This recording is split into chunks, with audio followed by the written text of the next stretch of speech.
За сайн мэцхан уу. Өнөөдөр та бүхэндээ тэнцүү бутархааны тухай тайлбарлаж өгье.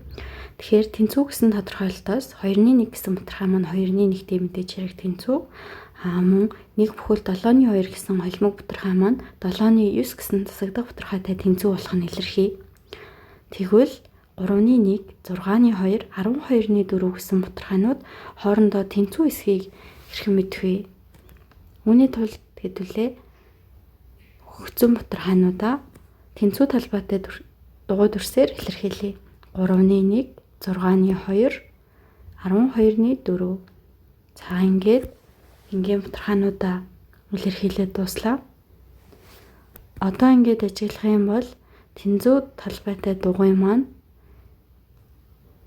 яг будагцгийн хэсгүүд нь хоорондоо тэнцүү байгааг харж болж байна.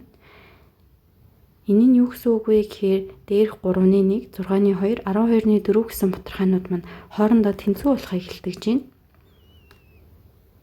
Мөн 3-1 гэсэн энгийн бутархайн хүртүр хуваарийг 4-т үржүүлж өгөх юм бол 12-4 гэсэн энгийн бутархай үүсэж байгаа бол 6-2 гэсэн энгийн бутархайн хүртүр хуваарийг 2-т үржүүлж өгөх юм бол 12-4 гэсэн энгийн бутархай маань мөн адил үүсэж байна.